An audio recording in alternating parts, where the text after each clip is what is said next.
normal po talaga na medyo darker yung ating private area compared dun sa natural skin natin. Research suggests that the growth of sex hormones, yan yung cause ng pigmentation dahil sa melanin production during puberty. This can cause black spot in our private area.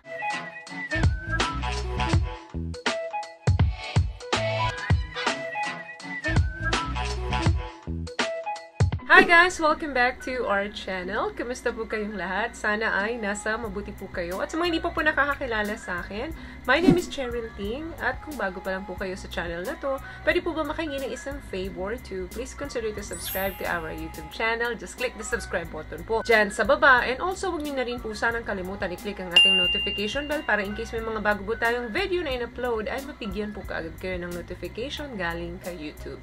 And for today's video is another concerned video po. Galing ito kay Edeline Soberano Vlog. Shout out po sa inyo, ma'am.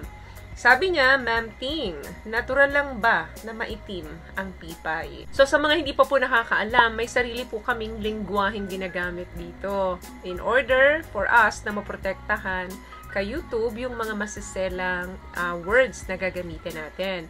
Yung pipay po is yan yung genital part ng babae. So, hindi lang naman po private part ng babae ang umiitim as we grow older. Kasama dyan yung scrotum ng lalaki, kasama din dyan ang anus. Yan yung mga ilang bahagi sa katawan natin na nangingitim as we grow older. Research suggests that the growth of sex hormones, yan yung cause ng pigmentation dahil sa melanin production during puberty. This can cause black spot in our private area. So, normal po talaga na medyo darker yung ating private area compared dun sa natural skin natin. Pero kung sudden or excessive na yung pangingitim ng private area natin day by day, importanteng kumonsulta na po tayo sa mga doktor natin. Baka kasi may mga underlying disease or infection na nagaganap. Yung tipong hindi mo na makilala yung kulay nito dahil nga bilis itong nangingitim day by day. Ano pa ba yung ibang dahilan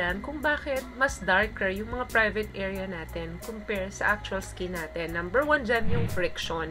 Tulad ng pagsusuot ng masisikip na undergarments. So, nare-restrict yung ventilation down there dahilan nag-i-increase yung moisture. Minsan, dahil sa everyday activities natin like walking, nag-exercise tayo, nagja-jogging tayo, tapos masikip pa yung mga undergarments natin. So, kapag nararab, madalas yung mga area na yan, pwedeng mag-cause ng pag-itim ng ating pipay. So, paano mapiprevent ito? Kailangan palagi mong lilinisan ito pagkatapos ng mga activities mo at gumamit lang ng mga mild soap. Another thing, yung mga PCOS po, pwede rin mag-cause yan ng pag-itim ng mga genital parts natin. Dahil posibleng nakaka-experience tayo ng mga overgrowth na patches around doon sa skin ng vagina natin. Ang PCOS po, ito po ay production ng androgen. Ito po ay male hormones. Nag-i-increase ito sa katauhan ng babae. Ito po ay posibleng nagkukos ng pagpalit ng texture and color doon sa mga private part natin. Paano po mapiprevent? Kailangan pong bawasan yung pagkain natin ng matatamis that cause an insulin spike. So, may adverse effect po yan kapag tayo ay may PCOS. Another thing, yung mga hair removal po.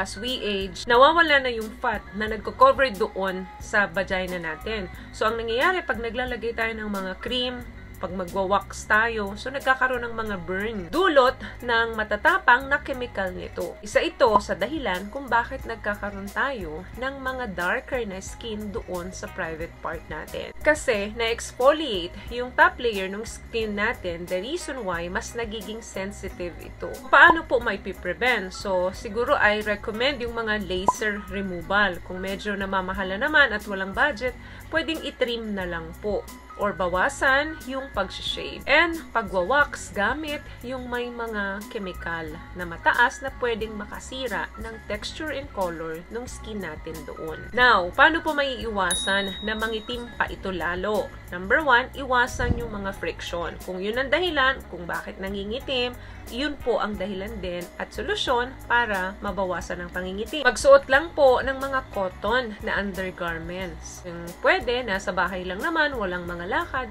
wag na lang po kayo gumamit ng mga undergarment. At kung hindi naman sanay or hindi maiwasan na gumamit nito, siguraduhin na cotton at hindi masikip yung mga underwear ninyo. Kasi importante na nakakahinga yung skin natin down there. And also, hanggat maaari, iwasan din natin na nagra-rub yung inner thigh together. Avoid natin or iwasan natin yung mga exercise na pwedeng mag-cause ng friction dun sa mga private part natin. Another thing, iwasan din po yung madalas na pag-shave or pag-wax. At kung may budget, pumunta na lang sa mga clinic para magpa-laser. Ang madalas na pag-shave or waxing, pwede pong mag-cause ng ingrown hair or skin irritation. Kung nag-shave ka naman at kating-kati ka, hindi mo talaga maiwasan, make sure po na ang pag-shave ay pababa. Kung saan nakaline yung inyong mga balahibo, yun din po ilaline ang pag-shave. Huwag pong paakyat kasi pwedeng magkaroon ng mas matinding friction yan. I-irritate po yung balat natin. At once na nangyari yon, doon na nag-start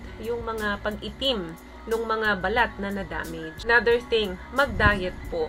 Isa sa dahilan ng pag-itim ng mga genital area natin ay yung obesity or diabetes. Kasi pwedeng magresulta ito ng darkening and thickening of the skin doon sa private part natin, lalo na yung mga napo-fold. For example, yung mga batok, armpits, and of course, yung private area natin. So, eat healthy po and manage your health. Kailangan iwasan po natin yung mga excessive sugar consumption. As diabetes, pwede rin po ito mag-cause ng hyperpigmentation dun sa intimate area. So, yun lamang guys ang video natin for today. I hope nakatulong po ang mga tips na napag-usapan natin dito. At kung nagustuhan niyo po ang ating video, please give it a thumbs up.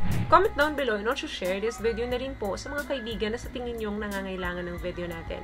Once again, palagi po kayong mag-iingat at palagi po kayong manalangin. Thank you guys for watching and see you on my next one. Always love yourself and be a blessing. Bye!